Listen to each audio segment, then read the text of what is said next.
In this episode of On the Spectrum podcast, discussions involving suicide and self-harm may disturb some viewers.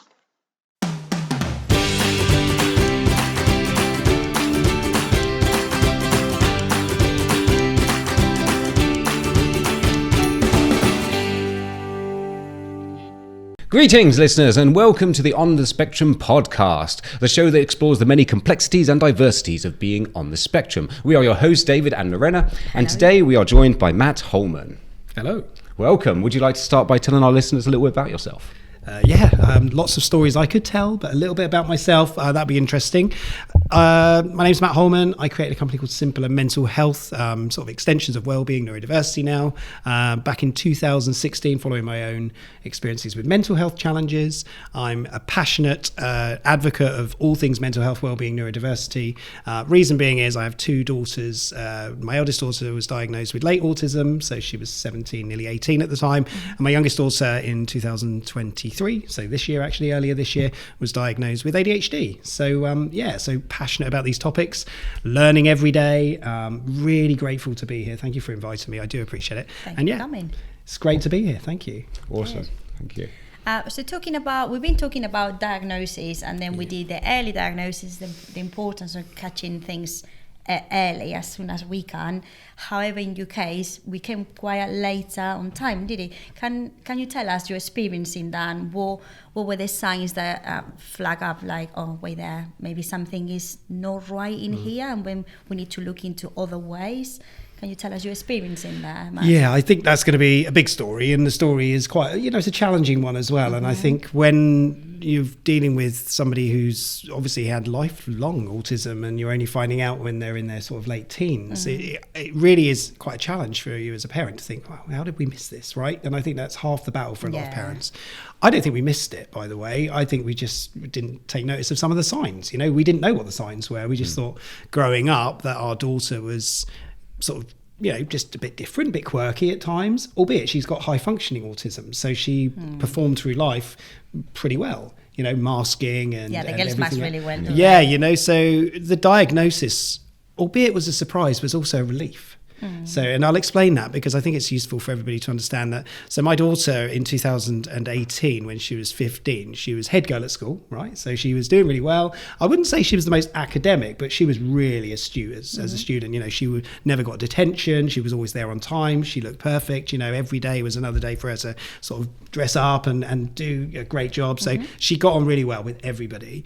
And when she became head girl, that was the proudest moment because she'd put herself to that. We never pressured that, but she pressured herself a lot. We didn't realise that would then be the unveiling of a lot of the challenges that she would experience.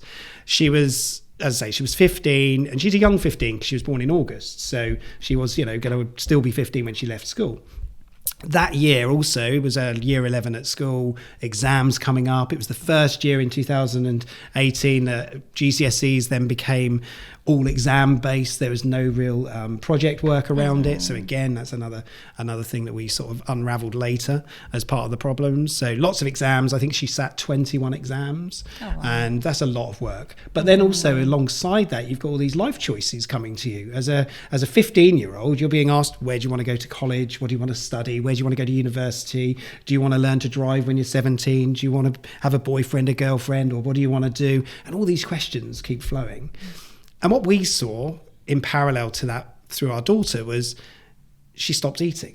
So she went into a mental health crisis with anorexia eventually. So in April of 2018, we had a lot of challenges around her eating behaviours.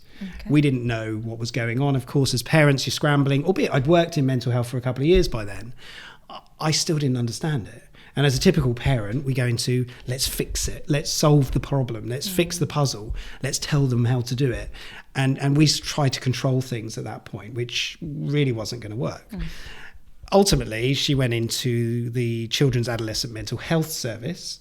And this is still before a diagnosis with autism, right? We don't have any neurodiversity diagnosis at this point. She goes into a mental health service, who then put her through the same plan that they would put through any person that's going through an eating disorder, meal recovery, so sort of what to eat, meal planning, some psychotherapy, so some sort of talking therapies, albeit very limited, I would say. And that program was, administered to her until September of 2019. So a good probably, 12, 15 months, I guess, by the time she got onto the program. She was okay. She was maintaining, which is a really positive thing, for somebody with an eating disorder. Maintaining is really important. And then all of a sudden it went wrong. And she was 17. We'd just come back from holiday. She just had her birthday. She looked great. She was looking after herself. She was doing really well. And then she attempted to end her own life for the first time, which was unexpected. Well, I don't think any of us expect these things to happen. And the service just sort of didn't help. Nothing could help her because of the pain she was going through at that point. And a couple of extra attempts. She is still alive today. So for anybody listening, I just want to sort of give confidence that she is still around today. But then she was sectioned as a child under the Mental Health Act, which is there to protect you from risk of harm to yourself or to others. And, this act exists, for mentally ill patients. And it's something that we didn't really understand at the time. She was sectioned with her eating disorder. And I think the hardest thing for us was, as a child, you need your parents. And I strongly believe that. And to be the parents who, we're so supportive of our girls, and we always have been and always will be, never change that. But when your child is then taken away from you at this age of, a very vulnerable place as well, she was moved to the nearest hospital that could support her. And that was 200 miles away from where we live. So we're in Basingstoke here. She's now in Manchester. So she's in Manchester in a hospital, in a mental health hospital, under lock and key, behind the glass, and that's horrible for anybody. And I just can say to anybody that's going through or has been or goes through similar experiences, I get it. And I don't wish that upon anybody. It's a prison. So I'm lucky I run my own business, so I can be very flexible with the way I work. And we have the resources and the means that we can travel. And I know not everybody has that. And this displacement issue is so big. And I know I'm talking more about mental health, but it does have a link into autism. And I promise it will go there in a second. But she was in a place that was unfamiliar. She was in a place where it was a lot of noise, the overload of sensories. I can always remember she was up in Cheadle in Manchester. And the first time we ever went there was the first time that you could sense how horrible it was. We went in the lift and I all I can smell, and I can only describe it as sort of rotten cabbage. It smelled like rotten cabbage because they were transporting food in the same lift. Not at the same time we were in it, but you could just smell this sort of foul stench. And I think that just sort of for us defined a little bit of what that was like, that experience. That first Christmas, and my daughter's always been about Christmas. She loves Christmas. Since she was a baby, it's been the most magical time, and she can pinpoint so many things around Christmas. She can remember, this is where the autism thing becomes quite interesting, because she's like, oh yeah, I remember who bought me this little cheerleading outfit when I was 5 years old. She was really into High School Musical at the time. And then when you're unraveling it, we go, oh my God, this is like, she's got really good memory recoil. But going into this environment at Christmas for the first time, when she's really struggling, she was locked in for the whole Christmas. She wasn't allowed to come out. She wasn't allowed to go home. Another thing that I'm always very clear to sort of talk to people about and say, people don't appreciate and realise there are all these young people who are incredible young people who are locked behind, the walls of a hospital on Christmas Day. And I just want to send that out to people as a thought, please don't forget about these young people. And there's a lot of parents that don't go and see their kids on Christmas Day in these hospitals as well, which is heartbreaking. It really is. But that was sort of the hardest one for her, was going through that experience. She was a zombie that day that we went in, because they just changed some of her medication. So she was on a lot of sort of heavy hitting medication because of her eating and her suicidal thoughts and anxiety. And she started self-harming at that point as well. So that was a new thing that we'd never seen previously. Eventually she was moved on the 20th of March 2020. Within 3 to 4 days, the country went into the first lockdown. So this is when COVID came. So now we've got a child that was moved to Winchester, which is 20 minutes from my house, and unable to see family, anybody. And we couldn't see her for 14 weeks. We weren't allowed to visit her for 14 weeks when the first lockdown happened, which again causes a lot of problems. all of this was going on. She was really struggling. And when we were allowed to go and see her, the horrible thing, and just, again, another reasons why please don't take people to the hospital if you could avoid it, was that you had to sit opposite her through a fence. So like a metal wire fence. So we were sat one side, she was sat the other. That was because so you COVID? had that actual physical divide between a physical you, divide. So you couldn't hug her, couldn't touch her. But because of COVID? Because of COVID. I was like, I'll buy a hazmat suit. I don't care. I'll do whatever I need to do to see her.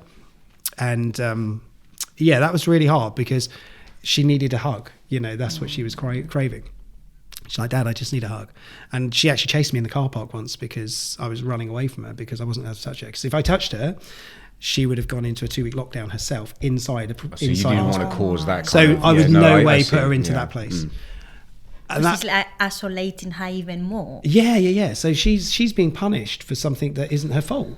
Like, she's in a children's hospital, right? Doesn't understand COVID because they're not watching the news like we all were. She's in this space. So she's also out of the loop. So she doesn't understand this. So all she sees is... Did the staff at least explain why you had to be on the other side of a fence? Yeah, but you know what? I think there's it's hard, isn't it, to understand it? Sure. Because all she saw was like this abandonment. My dad doesn't love me. My dad doesn't want to hug me. And, it's not just me. It's my wife as well. We had to go individually. We weren't allowed to go together. When we were sat opposite this fence, it was sort of like, it was the most heartbreaking thing. I used to get out in the car and just like burst into tears because I'd be like, I just want to hug my daughter. As much as it's a simple thing, isn't it? But when it's taken away from you in such a harsh way, yes. And, and I get it. Everybody was going through their own journeys and experiences. There was a lot of struggles that went, with people in care homes and older people and everything else. And I'm not trying to say we had it worse, but it was different because this is a child that needs help to come back to the community, who needs that support. She was moved because she went to an extreme point within a sort of crisis. So she's still in, at that point in suicidal crisis. And they moved her to what's determined to be a psychiatric intensive care unit for mental health, so a PICU for mental health. She went to Hastings down on the coast, which is sort of a 2-hour drive from home, but you know what, it doesn't matter how far. And that's where the first moment she arrived there, the doctor said, why has she never been diagnosed with autism? And we said, well, it had been mooted around, it had been spoken about in Cheadle, and the doctor there had sort of assessed her and said she might have autism, she might have something else going on, don't think so though. All presentation to me is, there was 2 tests they could do apparently. And he just sort of dismissed it, the first doctor. But the second doctor in the PICU, the first thing he said to us was, the moment she walked in and I assessed her, she was stimming. And we'd never seen this, or we didn't really know much about it. And he said, but I can tell you now, I am highly confident that she is autistic. And we both, my wife and I, looked at each other and sort of went, wow. Now we've got somebody with confidence sort of giving us this view. It's that fresh perspective as well. Yeah, but also somebody with confidence in the perspective. Mm-hmm. Do you know what I mean? Somebody doubting it, sort of going, well, I'm not sure if she has autism or not. It sort of doesn't give you confidence in the ability sometimes, does it? And but this one doctor, that was this comment, why has she never been diagnosed with autism? She's 17 years old. This is in June of 2020. By August, she's turning 18. So she's leaving the children's service anyway, because that's the way the wonderful services work. We now have a daughter in a mental health facility for best part of, what was that, 9 months at that point, maybe 10 almost. Now we're being told she has autism. That unraveled so much. And what that taught us was why she was in hospital. But only if we knew 2 years sooner. I always say this, hand on heart, and this is the message I would send to anybody. If we knew 2 years earlier, I don't believe she would have ended up in hospital. And just to sort of evolve that story, of course, autism is an evolving piece for us, because we didn't know about it until 2020. Well, we knew about it, but we didn't know our daughter was autistic. And she's amazing. But she came home in August of 2020. So she came home and it was great. We were having quirky time, and, it's funny because now we were seeing some of the quirkiness to her, and I was teaching her to drive because obviously with lockdown and COVID, there was still some restrictions. So we bought her a car. And the wonderful thing, the thing that made me laugh, and I do have to laugh about it, is I said to her one day, I said, what do you enjoy most about driving? She said, indicating. And I said, I can't really answer that. So yeah, we Just literally the click, just click, like, yeah, yeah. it was the sound. It was the Right. sound. Yes. And when Yeah. you start to realise that, you go, you know what? I just find that funny. And I'd never mock it. I would always just laugh with her. And so I'd go on and indicate. We'd be in like a car park. Yeah, you need to indicate to go into a parking space. You know, it was just very basic stuff. But sadly, you know, the way the world was playing around her, the way that life was rolling for her, she felt a lot of pressure. You know, she'd come out of a hospital environment for a year of, you know, being in that space, which was very traumatic for her. It really was. And I'm not going to share too much, but, you know, I'm sure you can imagine it was very traumatic, especially with an eating disorder, you know, the self-harming stuff. And then, you know, eventually coming home, she was working. She got a job actually helping other people with severe learning disabilities, which was just incredible. It made me so proud. She went back to college, so she wanted to learn to become a mental health nurse. That's what she wanted to do. And, you know, when she puts her mind to it, she sort of is quite strong with it. And then, you know, things were going well. First Christmas at home, it was lovely to have her back in the house. That was the first time we'd done that for over a year. And so, well, obviously Christmas only once a year, but then in April of 2021, it all went wrong again. She went back into suicidal crisis. She was sectioned as an adult this time, went into an acute mental health facility. And there's so much I could tell you about that, because acute mental health facilities' primary diagnosis is always mental health. Neurodiversity is sort of a secondary thing. It's not even seen as a consideration in diagnosis support in acute. I find that quite surprising. Well, yeah, it's the overlap and It's like you're separating two things that actually go. they kind of go hand in hand. I think the hand in glove thing though Yeah. isn't recognised Right. Yeah. unless you're in the right setting. She was eventually moved. 14 months she spent in acute mental health facility. She's still in hospital now, so we're recording this in December of 2023. She's been in hospital since April 2021. You know, so come off April 2024, she'd have been in hospital for 3 years. Wow. And it's been a really incredibly hard journey. You know, for her, for us, for everybody around us. She's got a younger sister who's 5 years younger. The one that I mentioned at the beginning is diagnosed with ADHD this year. And so, yeah, I don't really know what else to unravel with that, because it's just been such a difficult time for everybody, for all of us. And, you know, this is our life. This is, you know, I work with this every day, so I talk about it all the time.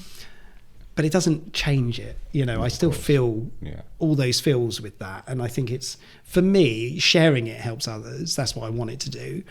And I want people to realise that, you know, sometimes we need to just take a look and see what's going on really. Because those service supports, they're just not fit for what they need to be fit for. Yeah, like if they had been focusing more on the autism as opposed to saying that there's a mental health concern, do you think that there's more beneficial things that could have been done? Yep. Yeah. 100%. Right. I really do. I think we are still not even connecting neurodiversity and mental health properly. You know, and I look at that every day through business. You know, so I've got clients who, just as a very quick example, you know, they'll invest a lot in mental health support, but they don't do much with neurodiversity. And then I'll say to them, well, hold on, a lot of mental health challenges are actually derived from forms of neurodiversity. The autism piece for my daughter, I can now see with clarity, most of it was driven by her autism, if not all. There was no trauma in her life. She didn't go through traumatic experiences, you know, to generate this thing, this PTSD of thing. Her trauma was created by change. All these changes. So going back to that point, it was very internalised in the way, like you said, it was hard to pick up the signals Yeah. for masking and things, Yeah. but there was an internal conflict going on there because of the autistic perspective or the Yep. sensory perspective. Yeah, yeah, and then all the sensory pieces. Every hospital she went to, and that's why I said about the smell. Going into that hospital, that smell for me, and I'm not diagnosed with autism. I may have autism, but you know, I don't feel that in my life I need to have a diagnosis for anything at the moment. But for me, even that smell was overbearing. It was foul. It was pungent. It was horrendous. It was horrible. And I can still smell it now. You know, I can still reflect and remember that. And so for her, but then it wasn't just the smell, it was the noise. You know, you're in an environment, an acute mental health ward, and I'm sure many people wouldn't understand them because they've never been on them, and I wish you never to go on them, you know, in your lifetimes, even as visitors. They're noisy. There's lots of shouting, there's lots of noise, there's alarms going off, Quite there's intimidating. banging. Yeah, I've been to one before, and there was a lot of big guys around, and Oh, yeah. they just sort of hang around in the corner and things like that, and it does make you feel a little bit sort of like I'm not alone. I'm It's not like safe. a prison yard at Yes, times. yes. Yeah. So I get that the environment. Like honestly, I only experienced it briefly, but Yeah. even that brief perspective is still in my head because it does. Considering they was from the outside perspective, Yeah, not exactly. the inside. Yeah. You're getting like a glimpse of it. Yeah, you do feel like it's not a very comfortable place to be sometimes.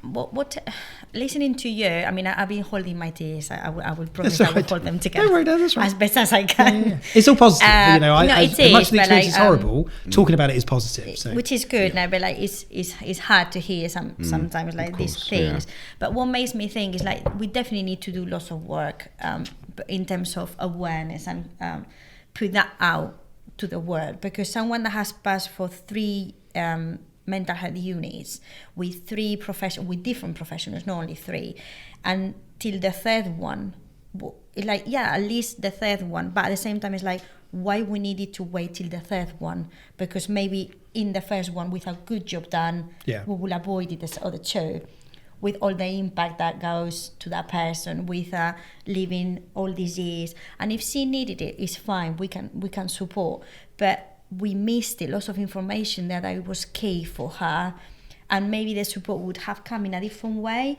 if I know that it's autism and we put strategies in place to support her, and maybe those suicide thoughts will be different, more or less, I don't know, but there will be things there to support her in a better way. Not like we are like dragging her to all of these experiences to a third person that says, how it comes that this person is not.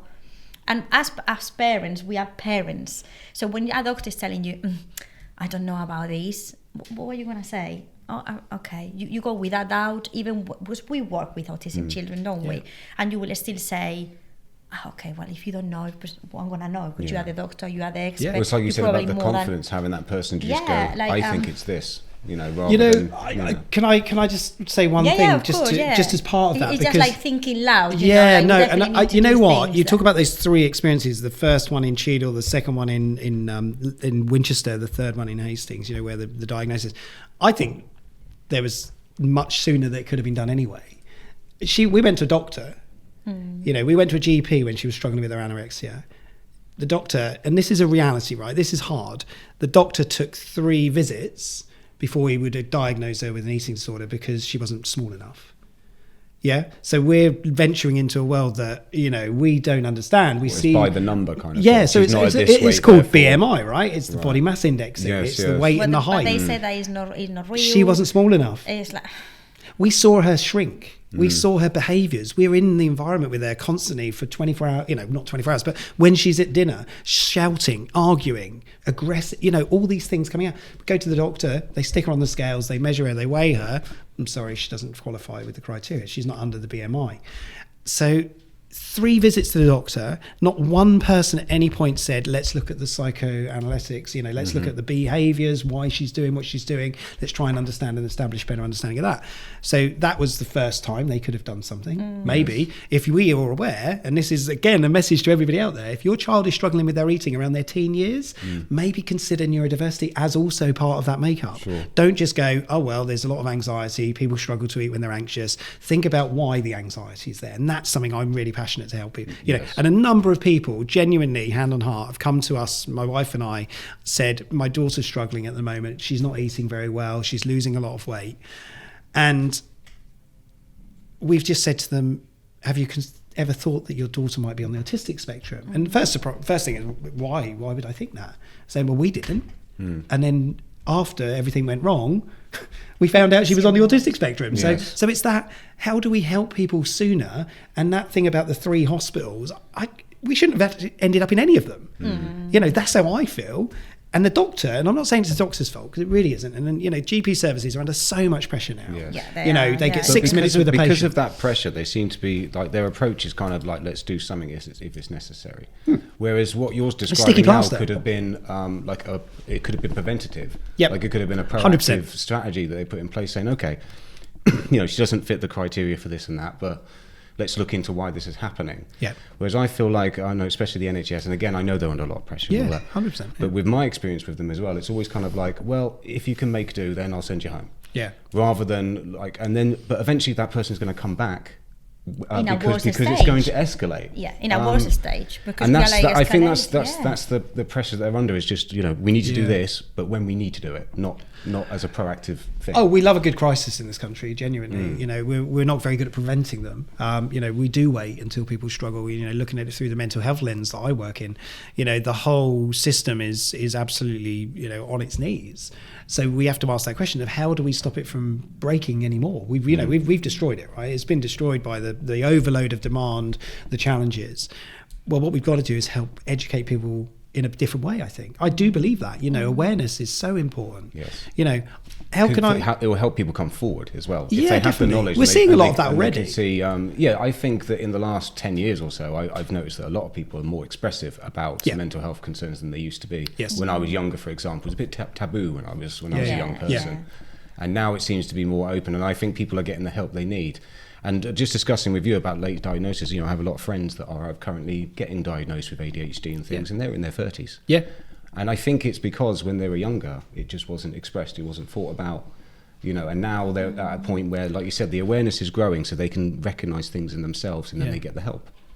I think, I'm challenged by the thing about getting help. Right. Firstly, I just put that on there because... Okay. I think people do struggle to get the help that they think they need. Right. And I worry with that, because often people will come to me directly and say, I'm struggling with this, can you help me? And I say, well, look, I can't really help you, but what I can do is support you. And that is a form of help, of course. Support is a form of help.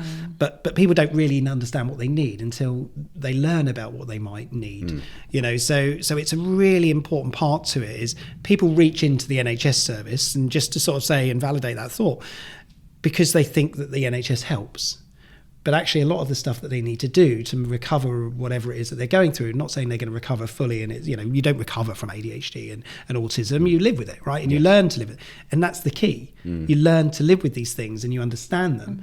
Going to somebody and saying, fix my problems, if you've got a bike problem, you've got a puncture on your wheel, you go and fix the wheel. Yes. We know how to do that, but this is a complicated thing. This is a whole system of things going on. Trying to understand another mind. People are leaning in too much on the service, and that is one of the challenges. I love the people who work for the NHS. I just don't like the way it works. Yes, that's the challenge. So the way that we need to change this is by helping with neurodiversity and mental health. All these topics, menopause is a big topic as well that we work with as well. It really is important that we help to educate people. When I lost my job in 2016, that was the catalyst for my change, my mental health crisis that I went through. I changed the way I looked at the world because I had to. I had to get up, right? I was on the floor, I had to get up, or I could give up, and I didn't want to give up. But what I changed was something that I think is really useful for me, which is now I learn through the things that I do. Everything I do helps me to learn, like this, even this, chatting to you both, having these conversations, the training I do, the work that I do in the world. I look at it as a lesson. I don't look at it as I'm preaching to everybody. I'm helping you to understand my perspective. You help me to understand yours. And that's what I've loved about it, And I think that's where we struggle sometimes, because we're looking for a single perspective that fixes all the problems. It's that sort of picture perfect world, isn't it? This thing of normal. I'm sorry. I'm normal as much as you are normal. Yeah. It doesn't mean anything. Normal's a barometer that doesn't work. It's broken. It's been broken for so long. Yeah. There is no such thing as normal in this world. But everything's normal then, isn't it? Because if there isn't, then it's all normal. Yeah. My normal is my daughter's. A bit of a paradox. It is really though, isn't it? Yeah. And that's how I feel though, because I look at it and my youngest daughter craves a normal life, and I said to her, tell me what's normal. Who's normal? Tell me where the normal families are, because I can tell you now there isn't any. Yeah. Because everybody's got some anomalies in there, and there's some things that are going on that we don't see. It's when people compare to other people that you end up getting this problem. It's the social media. There's a social media thing. You go on Facebook and you always see the family holidays, or you see the great Christmas tree, or everyone's smiling and having a good time, and you think that's their lives. That's just the bits they highlight. I'm of an era when you used to get a film in a camera and you used to take it to the pharmacy. You used to get it developed, and most of the pictures were rubbish. Yes. And you might have one where it's 7 days semi-blurred, and then you'd put, where would you put that? You put it in a photo album, wouldn't you? Yeah. Yes. And nowadays we have to put. I see people putting 15 photos up of the same thing, and you're thinking, why? Firstly, I don't want to see it. Secondly, I don't want to see it 15 times. Yes, yeah. It's too many. Maybe I'm to blame because I've been looking too much. Photos of everything. It's like I don't care about your life. Yeah. It's like the wedding. To know when you go. It's like the wedding photos at every event. Food when they take pictures of what food. you're eating all the time. When you're it's the wedding photos of every event, isn't it? God. So we'll have the photo with the parents, and then we'll have the children on the side, and then we'll have the parents and the children, then we'll have the children on their own, and it's like everything's an event, isn't it? Yeah. It's just like, let's live life normal, in an interesting way for us that helps us. But I think we live life through the phones, because if you now go to a concert, everybody's with the phone up, and it's enjoy the concert. Why are you watching? Yeah, you're seeing the concert through the phone instead of just like leaving I've done the phone that. and being I've done that. All of us. But I've never watched the video that I took. All of us, like you have with the phone there and then watching at the same time. Like I've had an out-of-body experience. I've never watched the video that I took. Maybe I need to watch the video of the concerts that I went to. I haven't done it very often. I make it sound like I'm doing it too often. But there's so many pieces to it, isn't there? And I think the whole sort of wrapping that sort of around, normal, it's a big problem because too many people are searching for the answer. And actually the answer's here, isn't it? It's inside. And you need to learn. All I'm saying to people now, really, even in training, is learn to look after yourself well. Yeah. Self-care isn't selfish. It's really important. It's a necessity. Gives you more energy to care for others. If your sensors are overloaded and you're heading towards sort of sensory burnout, recognise it. Yes. And take notice. So making sure that you understand when your sensors are overloaded. Yes. Too much noise, I need to step away. So that's self-awareness sometimes. Exactly. You need to have that. Don't you think that this is coming as well? This should be a work that is done in the school. Like in the school, as important is to do maths, literacy, numbers, all of these things. I think it should be something related to let's teach our students how to recognize themselves, how to look after themselves, how to see what they need, when they need it, like to see the difference between students, and then actually us being different make us even richer instead of like you are not like me and then I bully you because you're not like me. I think that should come from the school. Is it like instead of being, because it puts them in a position where they can learn the things like comparing, but you've got a bit of a challenge, and I'll give you the challenge. You're educating young people in how to look after themselves. Their parents aren't. The parents aren't educating themselves on that, because we didn't do subjects around mental health resilience at school. We didn't. As parents, we didn't. This is one of the biggest problems. I train thousands of people every year in mental health. The first question I ask is, how many of you have had any training in mental health in your life? Most people, no. And that's a real risk right now. So we've got young people learning, and adults don't understand it. As well, I think there is a big, because I'm a mum, and I see my mum or my parents grew me up in a way how they were taught. I cannot do the same with my child, because he's in a completely different situation. So there will be things that my parents taught me or the ways that they grew me up that they won't work with Yvonne, because like I didn't have the phones, I didn't have the effect of social media, iPads, iPods, and all of these things that my son has. It's a different generation, it's a different world than the parents. If you give him the phone, he will be like doing like that with the finger better than I do. And he's already 19 months. So I need to be like, there's no phone, this is finished, we need to play. So we cannot educate our children in the way that we were educated, because we are in a completely different way. And I think we need to re-educate ourselves as parents. And definitely. But how many parents are willing to educate themselves until something goes wrong? Oh, that's... Yes, again, going back to the kind of thing, now that we have a need for it, now we'll do the mental health course. Look at the numbers. 20% of young children, 8 to 15 years old in classrooms today, are struggling with mental health problems. And they're going home to their parents saying, I feel anxious. And guess what the parents are saying? And I'm sorry, this is what reality is. Parents are going, don't worry about it. Because they don't know how to deal with anxiety in the same way. They don't know how to help their child to not feel anxious. Yes. And the best question you can ask, and for anybody that might listen, is ask them why they feel anxious and get them to explain it to you. Yeah. That's the key. Because they could realise it themselves through explaining it to you. Exactly, they might not have all the language. They might not have you think with autism, often young people with autism don't understand how to talk about feelings because they don't understand feelings. So feelings could be very different. Feelings, I feel suicidal because there's change in my life. This is something that we've learned through my daughter, my wife, of course, and that's something that we didn't expect.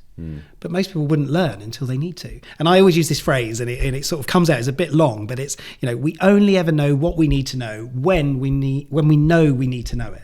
So it's only when somebody tells us there's something wrong, we go off and we become this little research monkey. We sit on the web and we learn about everything. We get the diagnosis like, oh my God, I need to educate myself. I need to prepare myself. I need to know, what does that look like? And by the way, there's no recovery from neurodiversity. So don't search for the unanswerable. There is no recovery from autism. You just learn to live with it. There's no cure. It's not an illness. And there's strategies you can put in place or things you can do to regulate yourself. But we seek answers that solve the puzzle. That's the thing, isn't it? Yeah. So first reaction often, as a parent with a child that's either sick, unwell, is when are they going to recover? When's it going to be better? I can't change, and that's hard. That's the hard one with this topic, because it's not about when they recover. Even my daughter, who's been in hospital for a long time with mental health issues, illnesses, I don't look at her and go, I wonder when she's going to recover, because life is a journey.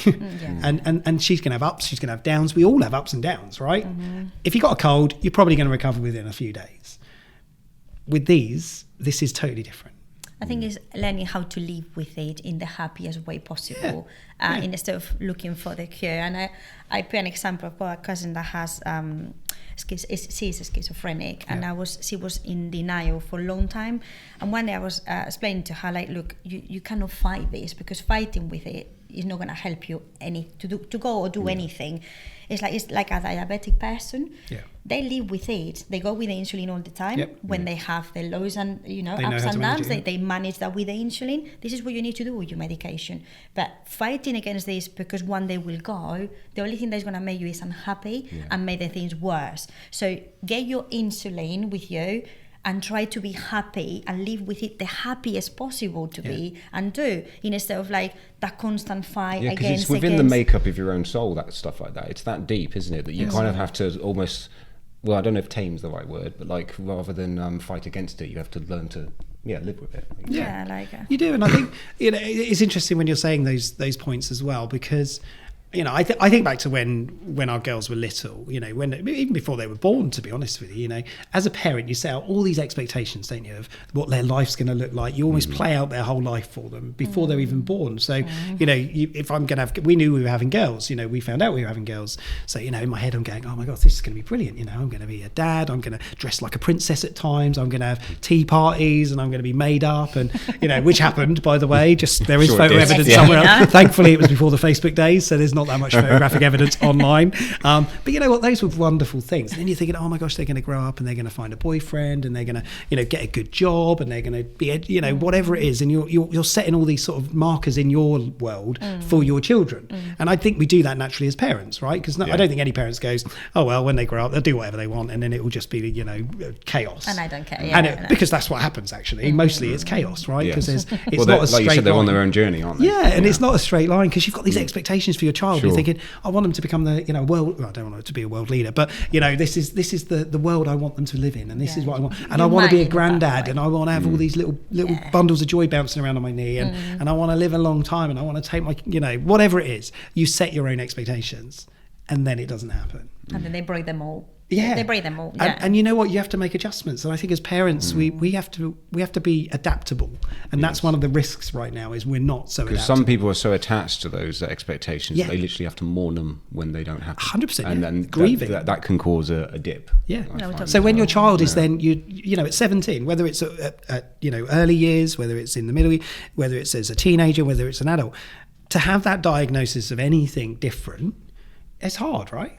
It's that, why did we miss that? And I remember sitting on a call, my wife and I, we had a call with the National Autistic Society. They sort of, to understand a little bit more about legalities, because obviously our daughter was in hospital at the time under section, under the Mental Health Act. We wanted to make sure we were okay. And, if there was anything else they could do to support her, because there was some provisions that she could access. And the first thing the lady from the NAS, the National Autistic Society, said, which I thought was really powerful, was my wife was in that guilt, of why did we never know this? Why didn't we understand it? Why didn't we see it? And the lady said, listen, you've raised a daughter for 17 years not knowing she's autistic. And it was the one thing that we didn't realise we needed to hear. We felt we'd failed her because we didn't know, but that's something that, it could have destroyed us. But it's still a perspective that, you still even with those concerns, you still brought them up, and it's trying to gain that perspective of what's positive about what's going on. Yeah, definitely. And I think that's hard, isn't it? When you get that diagnosis, it's that denial thing first. A lot of people, my parents, and I'll be open and honest, my parents said my daughter, she doesn't have autism, and that was their assessment. And I had a very, very frank conversation with my mum to say, why did you say that? And she said, because she doesn't look autistic. And it's just this generational thing of, lack of understanding. Like, and I sort of did call that out. And I said, I don't understand what you're saying, because I don't know what autism is supposed to look like. There's this sort of, I don't know, there isn't a stereotypical view of what autism looks like. I guess people see the extreme forms of autism where people are, making noises and they're pushing themselves away and they're not verbal and but that's not all autism, right? This is the hard thing. But even when they look like that, they don't know what to do with it. And then they also criticize it, because we have parents last week saying, when my child was having a crisis in the community, instead of having people getting away, let me be and let me sort him out, they were like, you need to educate your child, you're not being hard enough, your child is naughty. So even though when they look like autism, they still have an opinion, they still don't meet the criteria. I don't know, it seems that it needs to be an opinion all the time for everything. We're really good at having opinions. Everyone's good at opinions, right? It's the hardest battle for most of us, is holding our opinions back. It's like, I've got an opinion, I've shared a lot of them here. You need to know it. And you need to tell people. You give me a platform, you give me a microphone here, so I'm going to share my opinions, right? My thoughts. You're entitled to that. Thank you. Well, you invited me, it feels as well that, and something that you said before, that it looks like there is like a square when we are diagnosing, and that it needs to fit in that square. So it doesn't look like, you don't look autistic. It's like how it needs to look like. Or it's not like with the anorexia, like it doesn't look like thin enough or like slim enough. But why we're not looking wide and what's actually underneath. Like there is lots of things underneath, all the behaviors, all the anger and the stress around the food, like this is losing significant weight all of the sudden. So it's like things there that they are present that we are just wiping out because it doesn't fit in that square that I'm suspecting. It's like with the autism. Well, they're trying to categorize people, and people are all different. They're like every single individual is different, and they're trying to put them all in the same box. And that's the thing. It's like the approach that we have at Loddon. We have individualised timetables for all the children. The approaches and the strategies that the DBS department give us, the behavioural support department, they, it's all individualised for that child. And I think that's a great way of working. And I know the one problem is the fact that we can facilitate that at our school, but I know that that's difficult. It requires a lot of funding, a lot of staff, a lot of analysis, and it's difficult to do that for everyone. But it's working at Loddon has taught me that approach is quite effective to have it just for that individual child and just for their individual needs. It's fascinating, isn't it? I think there's a whole systemic issue to this, which is not just about the school system; it's about the support systems, the infrastructure, social care systems, the NHS. Everything is linked, but we talk about it in isolation. That thing about, I mentioned it earlier about mental health and neurodiversity, I'd never linked them together until I needed to, when I all of a sudden went, hold on. So my daughter's had eating disorder, which is a serious mental illness, and she now has autism. Why? And then I did some research around the link between eating disorders and autism. And it is interesting. There's not a huge amount of research around it at the moment, but there is a genuine link between the two. You look at the profiles of people who are developing eating disorders, especially young females, teenage years females, going into that sort of end of the secondary education system, years 9, 10, 11. Then all of a sudden there's an increase and there's a surge in eating issues, anxiety's going up. But they've always been normal. They've always performed well. They've always been okay. And it's this mask movement, and I do think the world today, and I've talked about this after COVID actually around things like ADHD. Why is there a rise in ADHD? Why is there a rise in autistic diagnosis? Why is there a rise in eating disorders, mental health issues? I think COVID taught us something really powerful that we didn't appreciate or realise at the time, which is there are millions of people who are struggling that we didn't realise. We now start to see that. The masks are slipping. It's almost like there's been this earth movement of, the masks have sort of gone a little bit to the side. The thing about we don't see mental health problems or neurodiversity issues. I think actually we do, and I think we're seeing them more now, and awareness goes up. More people are being aware of what's going on. Maybe that's me.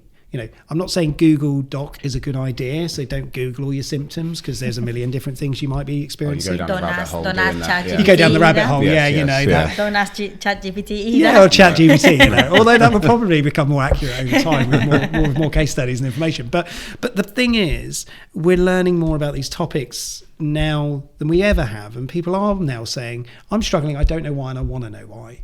And I don't think everybody needs the same fix as the past, because if you go back, let's say 10 years, somebody says I've got a mental health problem, the first reaction to a lot of people would be, need to see the doctor.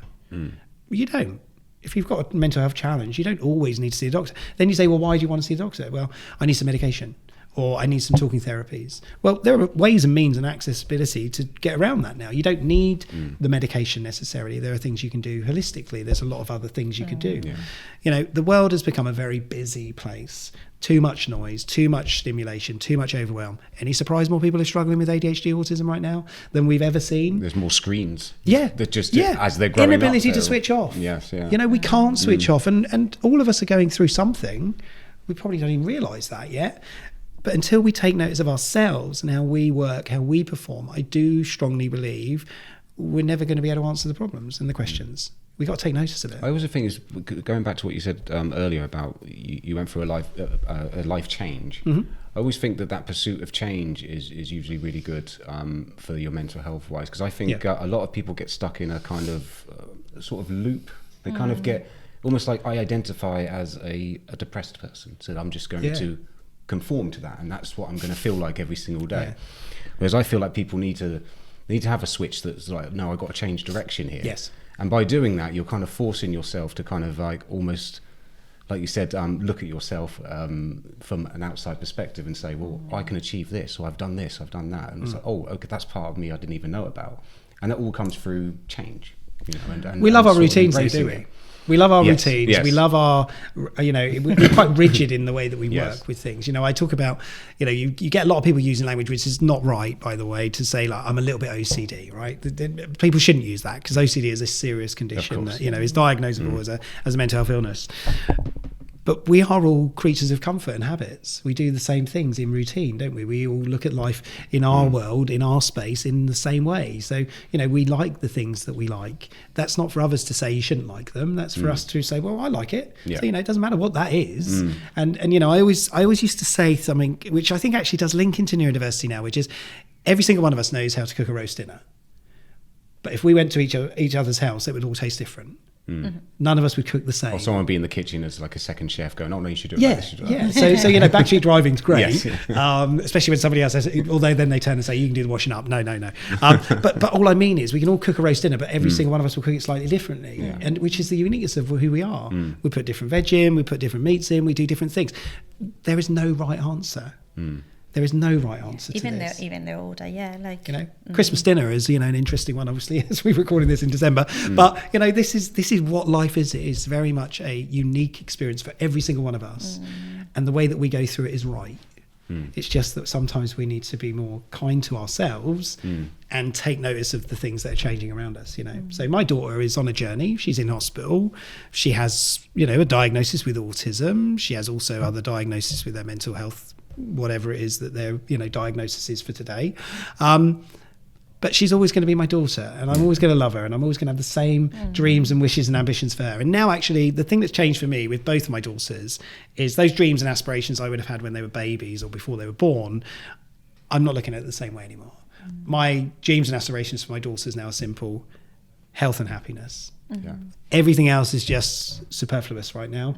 All I want is my daughters to be healthy. I want them both to be happy, and if it means whatever they decide to do in their life makes them happy, of course within the realms of law, as long as it's legal, then that's all I can wish for, and that's what it's for me. So it made us feel better as well, because our son is non-verbal at the minute, and we're the expectations that you're talking about, we can very much relate to that.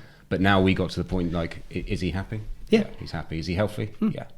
So I totally get where you're coming from. It's probably one of the best things to try and just pursue when it comes to, and then you allow them to create their journey around that.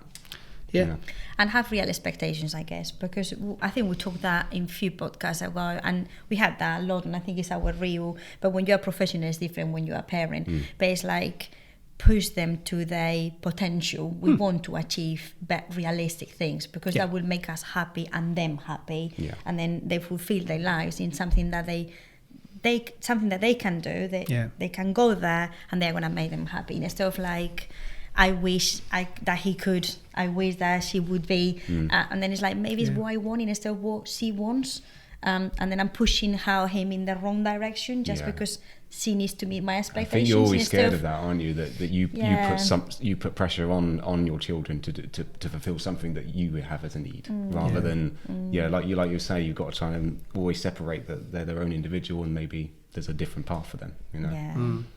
So how was the journey for the sister? Because that was as well like a hidden. We're going to interview siblings in the next podcast. Okay. But they will tell us their point of view from their point of view. But how was that journey for her? It's been hard.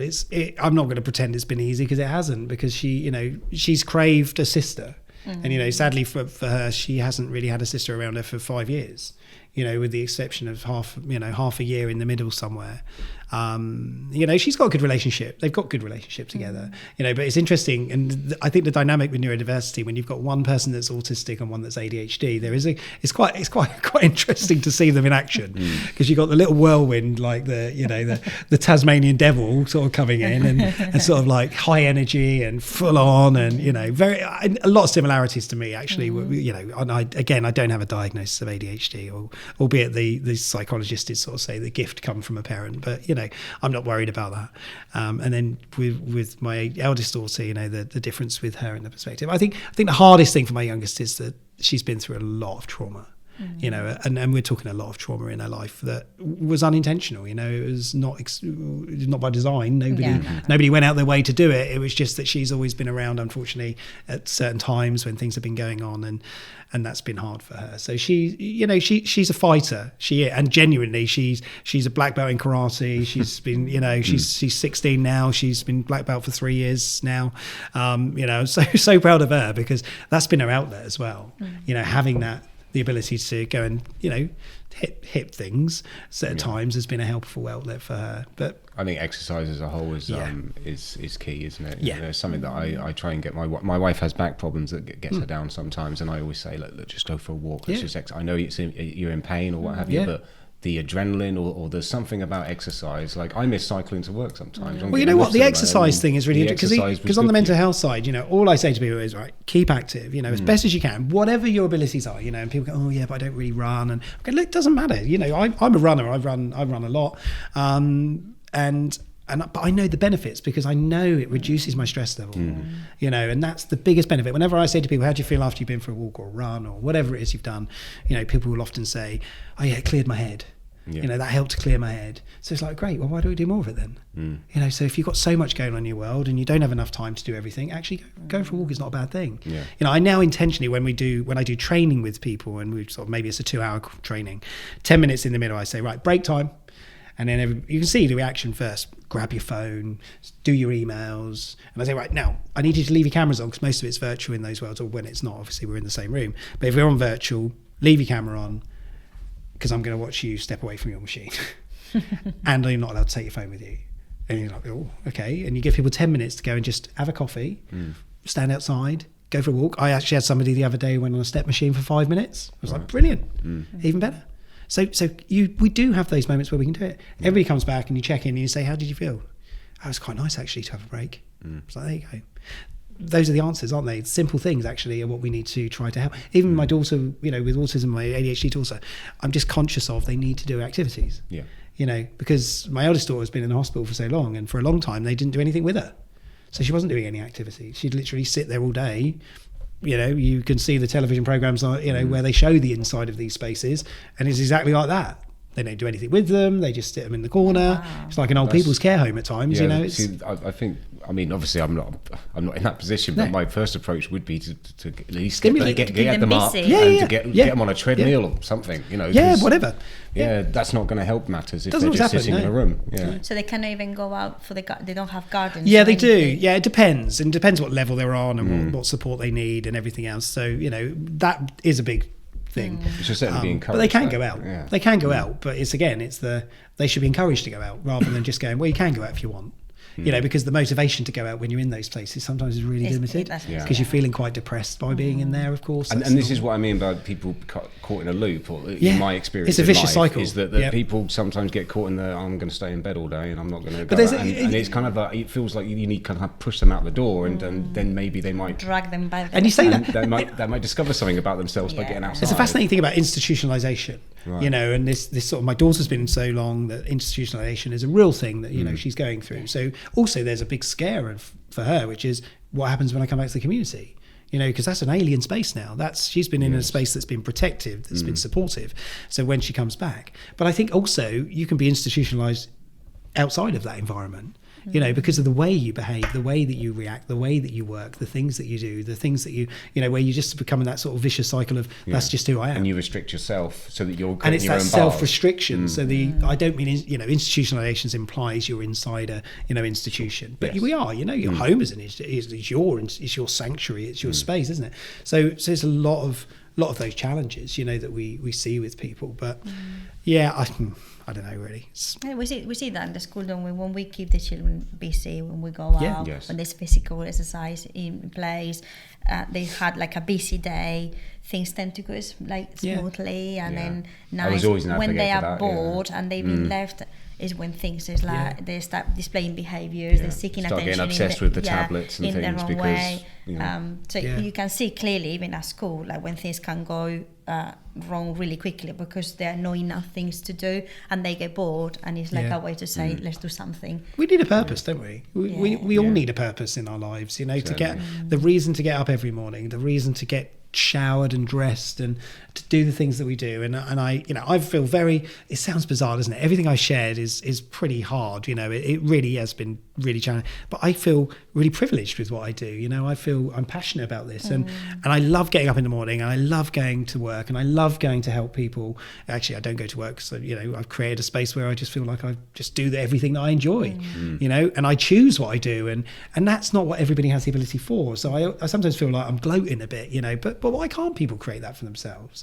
If you get up in the morning and you genuinely are passionate, you're going to go to that space that you call work, and you're going to go, today I'm doing a good thing. Today I'm helping more people. Today I'm going to be supporting these young people, or whatever it is that people do.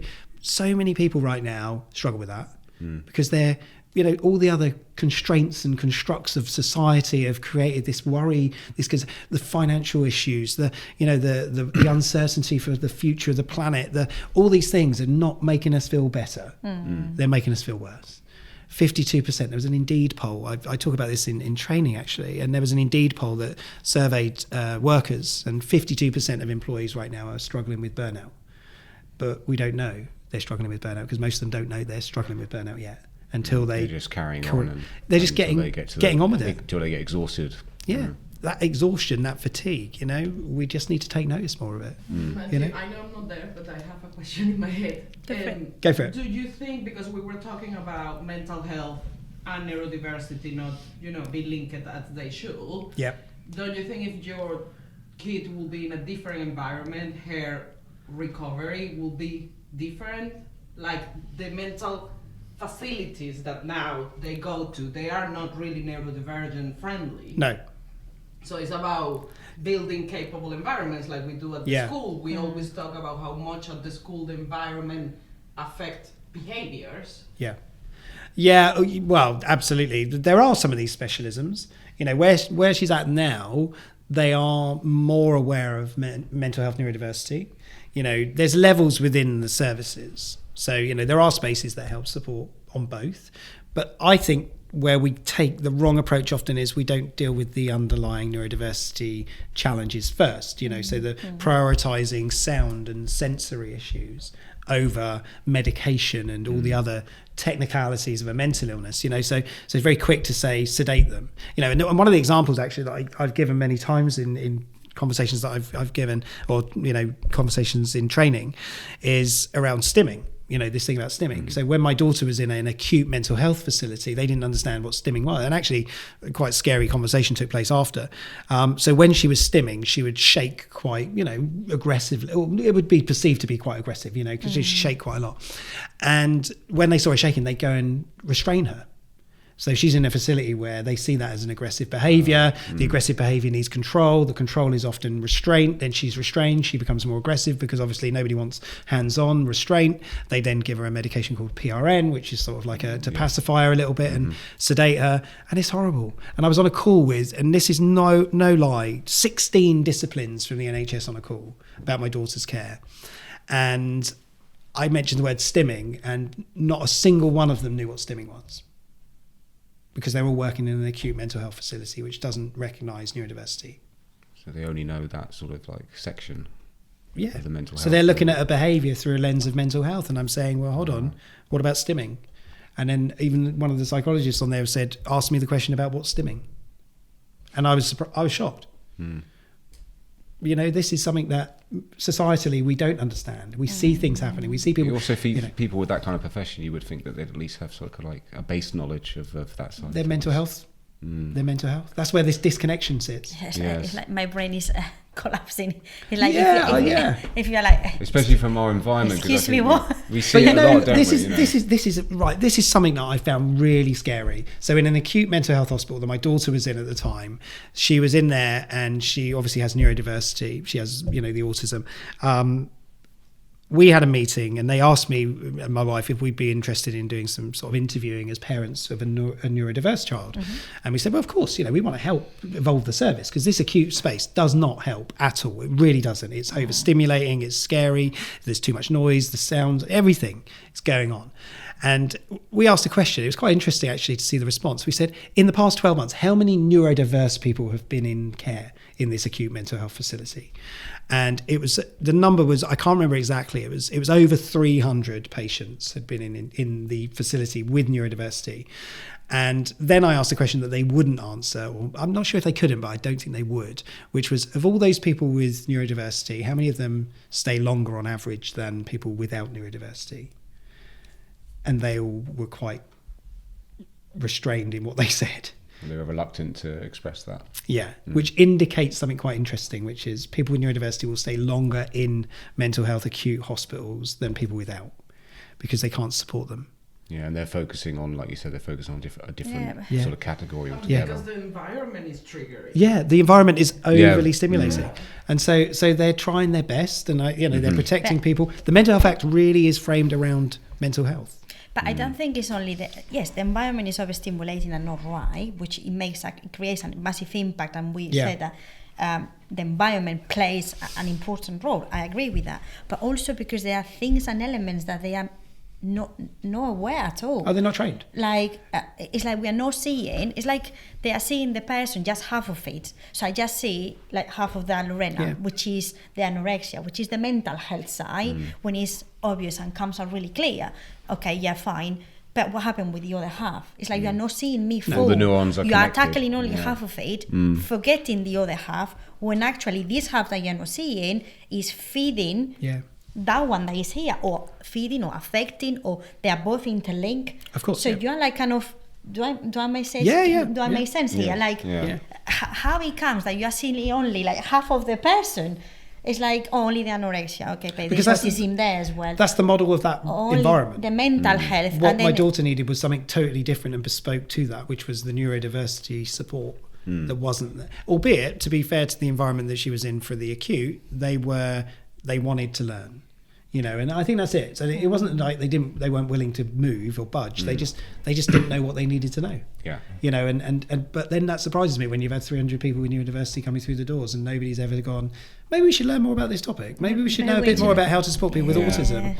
Maybe there is something we could do to change that. And that's the way that's the big challenge for the future we all see now. Is my children, right? And you mentioned about with your child and the experiences that we're going through in our journey is, I just want to create a world, or I want to help to create a world that's safe for them to do whatever they want to do in their lives. I don't want anybody to, stop or block them from taking whatever path they want to take. That's what I want. And to do that, I need to help people to see neurodiversity is real, ADHD is real, ASD is real. All these topics, they're not pretend. They're not people going, I need a badge and I need to be able to show, people that I've got a disability or I've got this thing. We deem it a disability. I know it's not easy for people, and I don't want it to sound like it's a really simple answer. But we need to change our approach to this. Inclusion now is not about, this poor little part of society over here, which is the way that people see we'll let them in, we'll let them into the party. Screw that. Let's bring everybody to them. Let's get their world created so that we can help every child, not just my child and yours. Every child needs the same support. Let's screen young people as an early age to see if they need any extra help, not to say, oh dear, we're going to have to tell the parents there's a problem here. Let's not look at it as a problem. Let's look at it as an opportunity to improve the future for young people. And I'm really passionate about that, because I think through the work that you do here and the other organisations where they're supporting young people who society would say they're not really fitting the box that we put them, for most people, we need to change the way we do this. I really do feel, my daughters, they're powerhouses, both of them. They just need sometimes the right support that will enable them, to be able to do everything they can do in their lives. And that's what I'm going to do. Yeah. If anybody says they're not allowed to, I'll kick the door in. I'm going in. That's the role. Take the boys in. Yeah. But that's it, isn't it? Yeah. But it's sad we have to do that.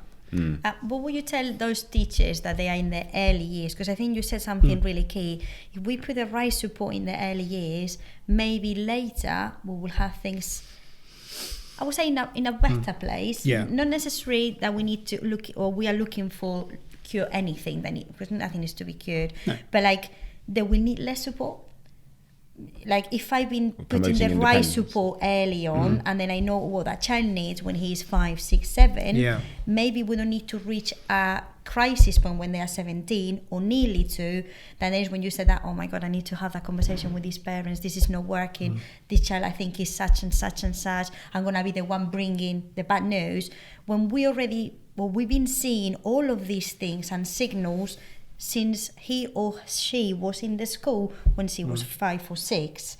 So what would you tell those teachers, an advice? I don't like to think of it as hey advice. Guys. I think the first thing I would say genuinely is it's not their fault, right? It's not the teacher's fault. They don't see it. They've got a million things they need to do, and I know a lot of teachers, and the work they do, honestly, it's incredible, because they're often filling forms and doing the paperwork of I think about when I was at school as a kid.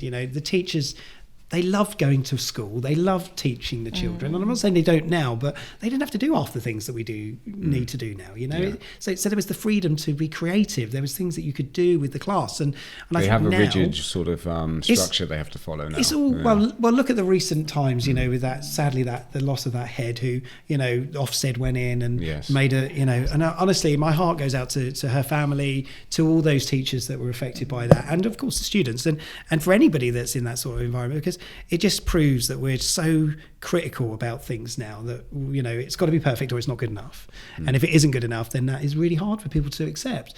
And that's the same with families and children. And I think for parents, to have a relationship with teachers is hard, isn't it? Because there's 30 kids in a class.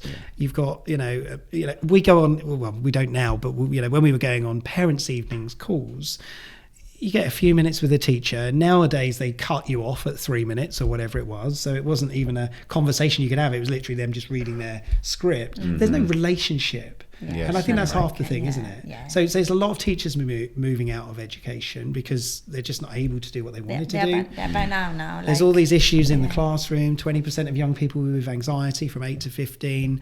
This is just a really difficult space right now. I think the whole, I don't want to be political, but I sometimes feel that I should be. I think the whole education system needs renewing.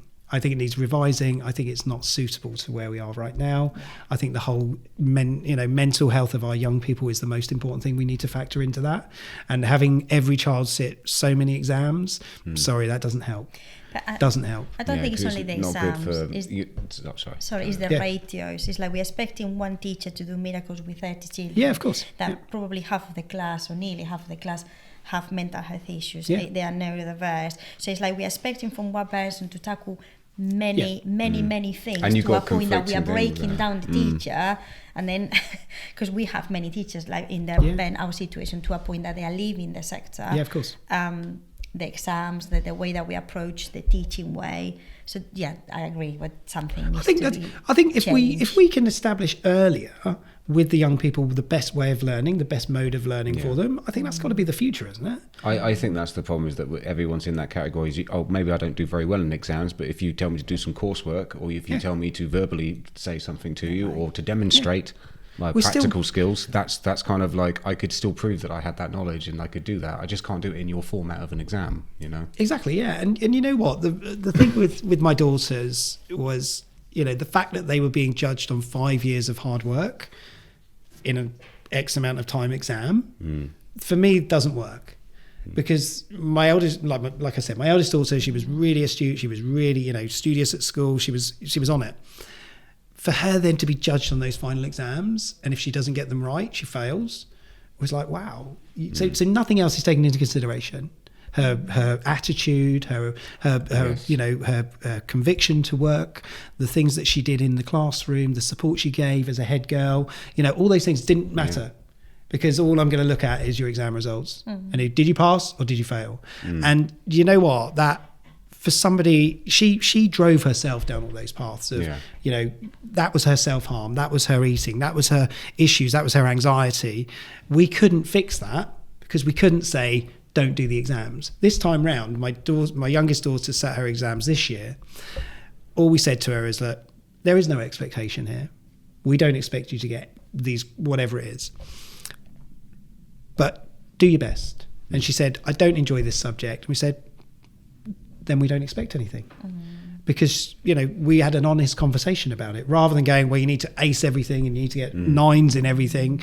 You need to, which she didn't, but we didn't want that pressure on her, because she already had a lot of anxiety anyway, and all of her friends with the anxiety, and then it becomes a bit of a, when the results came out, I see some of her friends and I sort of saw them and asked them the question, how did you get on? And some of them got really upset because they just didn't get what they needed. And it's like, these are 16-year-old children or young people, sorry, I shouldn't say children, but 16-year-old young people who are being judged on an exam that's now going to determine where they go next. And I think it's a and to be fair, if you go into a job interview, I mean, yes, they look at your qualifications, but you're selling yourself. Like, you're saying all these attributes that don't get celebrated. Exactly, like the fact that they are keen workers, the fact that they are punctual, the fact that they are good communicators. These are something that an exam paper is not going to show you. But if you're in a job interview with someone, you're like, that's my exams, but get to know me, and you sell yourself, and that's.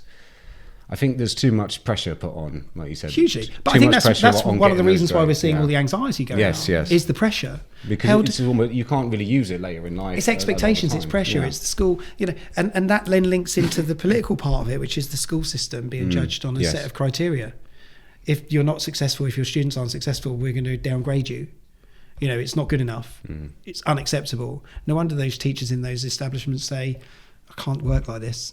I can't do this anymore. Because you expect him to be a miracle person when there's many factors to play with.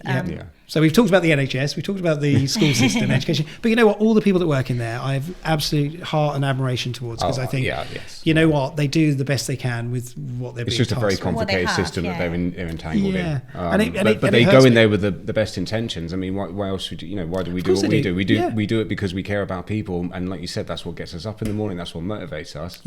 But when you're tethered to a system that's not really on your side for you pursuing that purpose, it becomes difficult. I don't think it's criticizing the professionals. It's more like raising awareness and saying that the system is not working, and it's not the professionals' fault. It's that there's things that need to be looked at and maybe changed from the root. It's like that is the system. It's like the whole house. Not the ones that are inside playing and doing the best. It's like a doctor. If I've got 5 minutes to be visiting you or like having a conversation with you, what deep conversation are we going to have in 5 minutes? How are you going to tell me that you feel anxious? Where is the anxiety coming from? What we can do for you? How can I offer you options in terms of before medication? Can we do something else? Is there anyone that can help you out? Can I redirect you somewhere else to another professional? And then that is not a 5 minutes conversation. That is not a 10 minutes conversation. But if I got 10 minutes, I can't compress like you can't fix something in like that. That becoming an exam in itself, isn't it? Trying to condense this whole thing into well, a GP can't diagnose autism. A GP can't diagnose ADHD. You still need to go through official channels. So you go to a GP and you say, I think I might have ADHD. What's the wait time now for an ADHD assessment? 2 years. 2 years. Camps lists are becoming ridiculous now. So my daughter. So we went private for my daughter, right? So I'm very thankful we had the ability to do that. It has not been a cheap experience, but it's one that we've been through such a trauma with our eldest daughter. I would have cut my arm off to do that because we couldn't wait 2 years. My daughter was 15 and a half, going into a 2-year waiting list within CAMS to then get a diagnosis with ADHD in 2 years' time. This is not acceptable. This is a hard reality. She was in her own issues. She had her own anxiety. She was, not looking after herself well. And I do strongly believe if we hadn't have gone down that private route at that point, she wouldn't have made it to her exams. And I don't mean that in a traumatic way or dramatic way. I mean, she just wouldn't have sat them. Because she would have just told the school to, I'm not going to swear, but you know what I mean. She wouldn't have been very positive about going into the environment of an exam, so she wouldn't have done it. So the reality was, we got her assessed in January. Thankfully, somebody gave me a relation or somebody that he knew that he'd used that was really useful. She was on medication within 3 weeks. She was settled within, the next 2 weeks. So it helped us to help her. Yeah, we sacrificed things, but you know what? That's my daughter.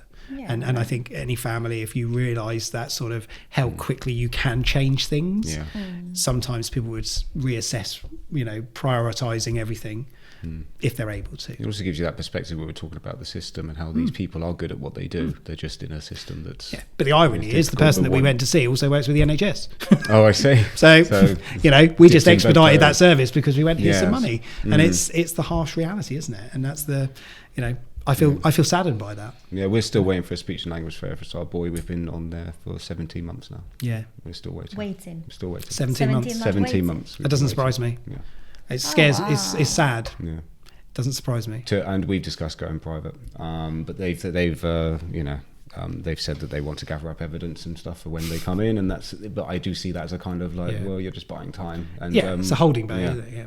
But then it's like, what is it, £180 just for the initial assessment and things like that. So we have looked into it, and we may go private in the end if nothing happens, because 17 months. We were quoted 18 months, so we're only a month away from the deadline that we initially got for a speech and language therapist.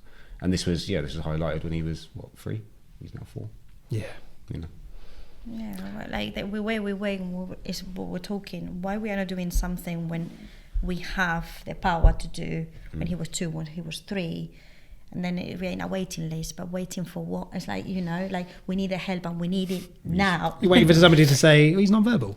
Yeah, and it's like we know that. Yeah, it's like, wow, revelation. I don't mean that, and I don't mean that in a nasty way. But sometimes that's what you're going to get. It's like confirmation. Yes, it's almost like we would be paying for someone to come and tell us something we already knew, so that it's official and on paper. But that's how adjustments can be made. I get that, but it's frustrating when you know yourself what's going on. You just need to wait for an expert to come and say, yes, this is what's going on, and then you can move forward. And I find that a little bit frustrating. Because if you don't have the paper, things don't happen in the school as well. It's like everything is the question, isn't it? It's the question of what's needed next, and that's the key, isn't it? Yeah, we're focused on the EHCP at the minute, so we're trying to get that done. And then that's the thing that we're focusing on. The speech and language therapy will happen when it happens, and they've got some in the prospective schools that we're looking at. So cool. It's like you can sort of like you said, you can pull the accelerator yourself and try and do things about it. Yeah. But I wish we could have done that previously with our eldest daughter. I really wish that was a a thought even, which is why I always say to people, if you can, fast track it and I hate that thought of fast tracking because I feel it's so unfair. It really is so unfair.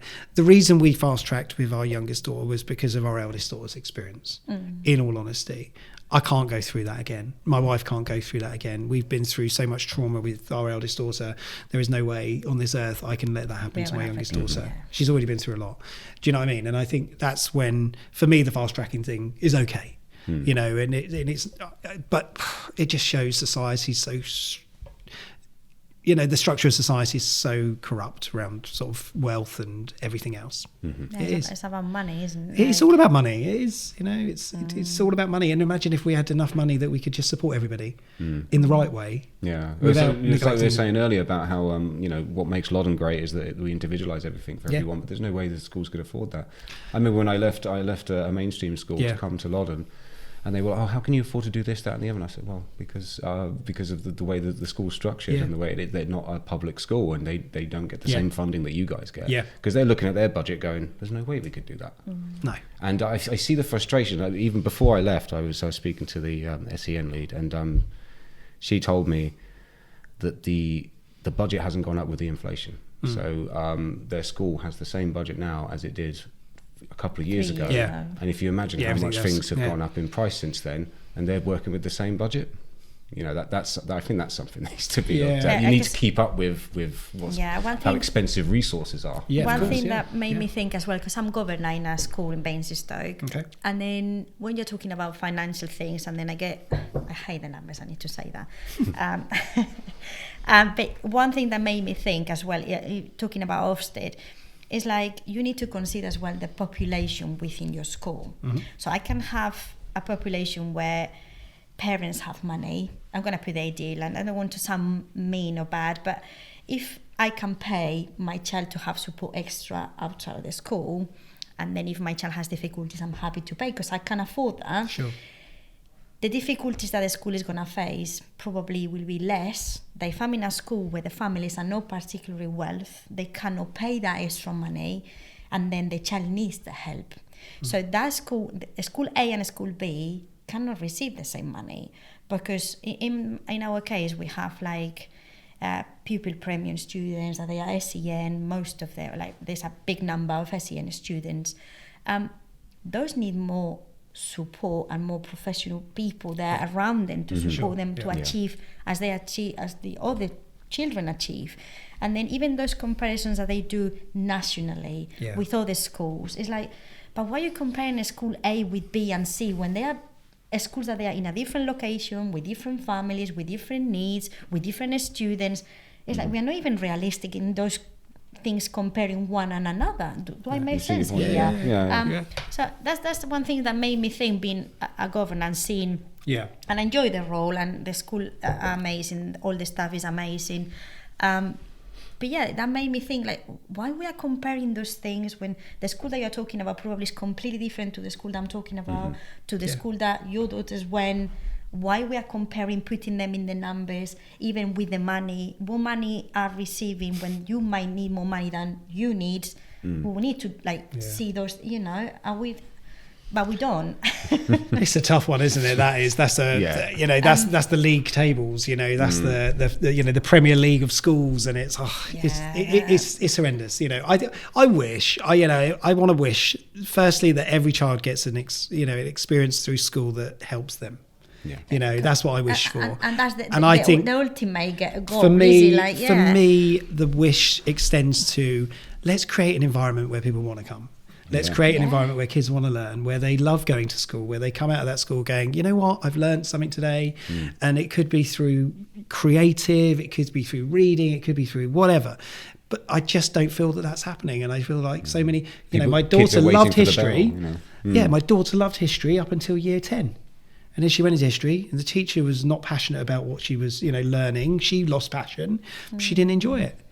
Then that was one of the subjects that fell by the side in the end, because she just lost her. I believe that. I've never been very good at maths. It's not my thing. But I had one teacher at GCSE level, and I learned a lot working with him just because of the way he taught. And I think it is very important. And everybody's unique in the way they learn. Yes. But then and he had a unique style when it came to his approach that works with me. There were other students that didn't like him. It's just the way it is. That's the question to ask, though, isn't it? Are we all unique in the way we learn, or are there pockets of us that learn in that direction? Yes. And if there are a number of us who learn in that direction, that's the class. That's where we struggle with that, because we've got this whole mixed bag of everything going on in a class. So you've got the visual learners, you've got the ones who are creative and hands-on, you've got the academics, who love all this. We're trying to blend them all together and say everybody's expected to do the same. And I look at it, and one of my relatives, he he's brilliant. He really is great. And he academically didn't get the greatest results, but now he's successful because he does something that he really loves. And he went on a vocational journey after leaving education, because he went, I don't need to go and do, all this studying anymore. And he did study, so he did what he needed to do, basics. But you know what? He's a really successful person now. And that's really, I love that. And I'm so proud of him, because I don't look at him and think, you didn't do very well in your exams.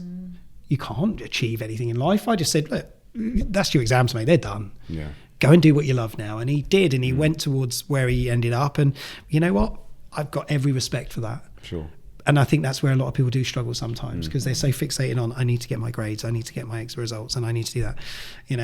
And now understanding my daughter's challenges, both my daughter's challenges with their neurodiversity, I have a totally different appreciation to it now, because I wish the schools were able to support them differently. And actually with our youngest daughter, because we had the expedited diagnosis, she did have some special sort of adjustments made for her for exams. So yeah, quite interesting. Yeah, I was going to ask, do you think that if the school would have known about the autism, they would have done something different? Yeah, I think they would have, and we would have. And I think we would have learned a lot more about autism and understanding. There were so many signs that she'd struggled through her life. It's great, isn't it? So reflecting back and looking backwards is so easy. Yeah. Is that at the moment in the time? Yeah, exactly. Yeah, you think, oh my God, we missed it. But there were so many things we did see. And I saw indicators of autism all through her life. We saw them through her life. She was nonverbal for 2 years. She's bilingual as well, but because my wife's French, and so we just sort of put it down to 2 languages, probably a bit of a confusion in her brain. She's probably not able to. So she was, she wasn't speaking, as when we'd expect she would. Whereas her sister sort of came out pretty much speaking as soon as she was born. So it's totally different, isn't it? It's so unique.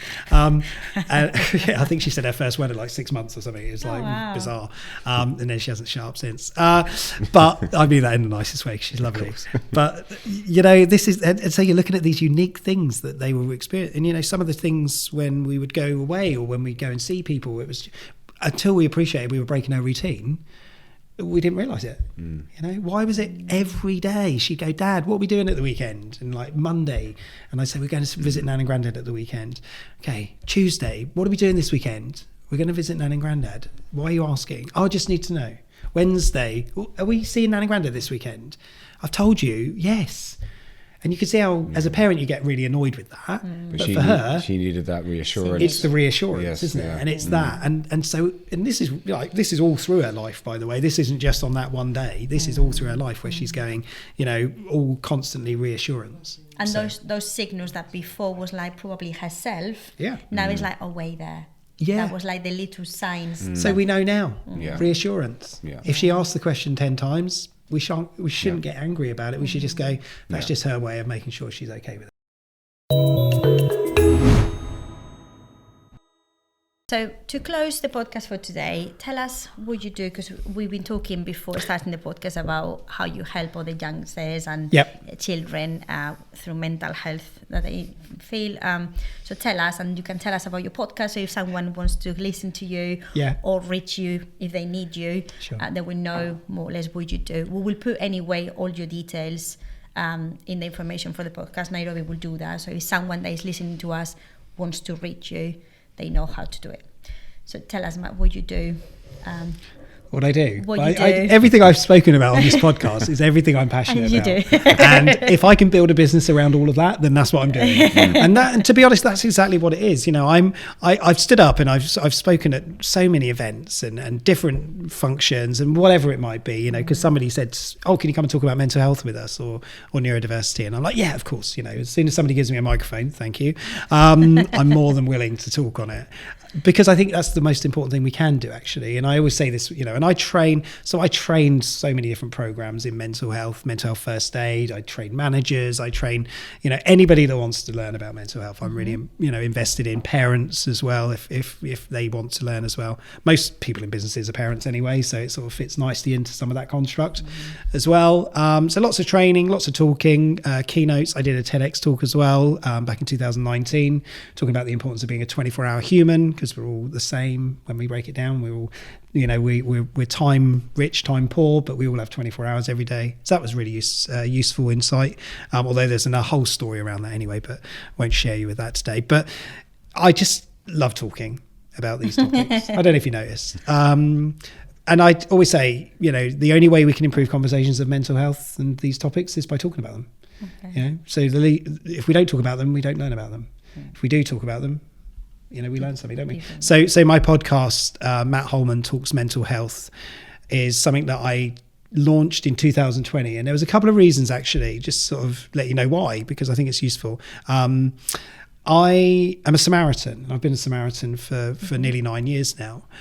And one thing that I always find fascinating as a Samaritan was walking out of those duties, listening to people's struggles, and the privilege of sitting with somebody and them saying, I've never told anybody this.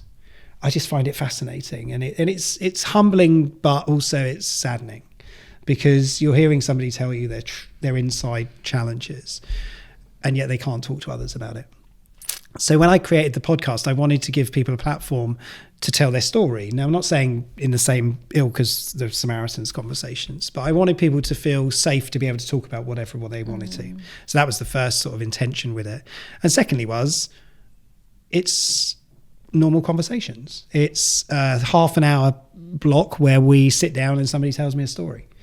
And I feel really privileged to listen to the story. And then that story gets shared with the audience, and then people connect to it if they want to. So today I've launched 170, I think it's 179 episodes of the podcast since November of 2020. And I did do an event in 2021, interestingly, because of all the lockdowns and all the stuff about being from home, and it was getting to the point where I went, I've got to do something. I'm an excitable sort of person. I need a challenge. So I decided to record 24 episodes of the podcast in 24 hours. Oh, wow. And launch 24 episodes of the podcast in the same 24 hours. So I recorded them back to back, and it was beautiful, because I've traveled all over the world in my career, and I know lots of people in different countries. So I'm not lying when I say I was leaving Canada to go to Australia for 4:00 in the morning, to then go to Singapore, to go to Dubai, and go through all these countries. And I wasn't traveling, but I was on a virtual call with people in those countries, recording episodes, doing the marketing, launching the episodes. And yeah, a whole day of Brilliant. 24 episodes. Although the funny thing was, on the day of the recordings, we started at 12 noon. I woke up at 6:00 in the morning like an excited child on Christmas morning, and then realised I still had 6 hours until we started recording for 24 hours. Yeah. So I think by the time I got some sleep, it was about 30 hours. Wow. Like, oh, wow. Well, it was more than 30 hours, but it was great. So it would be worth it to listen to that. Yeah, and the feedback. Really demonstrates your passion as well, if you're able to absolutely, stay awake. Yeah. And I, the one thing, caffeine, I've got a coffee there, but the one thing with caffeine was I will only have a coffee when I need a coffee, which actually went from 6 in the morning to the following morning at 7 a.m. That was the first time I went, I need a coffee. Yeah. Oh, so wow. I did pretty well 25 hours later. But it's been great. And you know what? I love everybody that's attended. Everybody that attends, and one of your colleagues has actually recorded with me as well. And one of your podcast guests as well has recorded with me, Andy. And I just love listening to people's stories. I know I talk a lot, but I do love to listen to people's stories as well, because I think, the fuel of the future is by us all learning a little bit more about each other. Yeah. We sit next to people every day. We live with people, we just don't really know them. We don't know the experiences they've been through. And that's something to me that's a big change. Big change for the last few years, definitely. Just listening, giving people a space to talk, and, they tell us whatever they want to. The magic's that's there. Brilliant. And I always sort of say to people before, don't tell me anything in advance, because I want to hear it as a listener. I want to hear it as the first time, So that's been in a lucky position, especially even like a Samaritan. I know that you hear hard stories, but when someone is brave enough to open, and then you are the lucky person to be in the other side. Yeah, that's as well like a special moment, because I know that those stories not always come. They are not the jolly ones, and they are like the hard ones. And it's bravery what that person needs to say. I think it's time to say it. Yeah, it's incredible. You're like a box of surprises. I'm sure there's some more in there, but that's probably enough for today, right? But you know what? We're all in this together. Whichever way we look at it, we're all, none of us are getting out alive, right? I think that's the reality that we all look at, isn't it? But we just have to focus on how we can enjoy every day, you know. And my daughter's actually taught me something really important, not because of the autistic diagnosis, but she taught me something really powerful, which is, you know, every day's another day, and it's a new day to get up and go again. And she has this really lovely tattoo on her arm, actually. It says, the sun will rise and we will try again, you know. So it's another day, and all I can ever share to, and even to parents who are struggling with their young people, you know, it's not always going to be like that. It's going to be another day. And every day you get up, fill it with stuff that's good. This has been brilliant, by the way, and thank you both, because I really appreciate it, and Nairobi as well. And yourself, anybody else in the room, because there's nobody else can see that. But all the it's podcast team from the everybody in the school. room. Thank you, because this is the stuff that connects us, isn't it? Yeah. You know, talking to each other, supporting each other, listening to each other. No agenda behind that. There's nothing else with that. You know, if this helps somebody, that's really powerful. I think we had like really good conversations in the podcast through, and then we are definitely not as in the numbers as you are. But we'll get there. Your podcasts are a lot longer. Mine are a little bit shorter. But then we found out really, really special people that they were keen on coming and share their experiences and their knowledge. Yeah. And then at the beginning we were preparing lots of questions, and I think now we are like, yes, we prepare questions to prompt the guests, but normally it comes like a conversation, and then we tend to forget the paper, and they're like, let's talk about this with a cup of tea, and then when you realize it's like an hour and a half. An hour and a half. Yeah, right. That's an hour and a half of all our lives that we've enjoyed. That's all I'm going to say. Yeah, we are gonna, it's been brilliant. Yeah, it is. We're gonna be with that message that day by day. Yeah, let's do day by day. We will put all the information from your company, your podcast, in our information in the podcast, so our listeners can reach you whenever they need. And I think that's our closer for today. Yeah. Nice. So thank you, everybody, to be there on the other side. And till the next one, stay on the spectrum.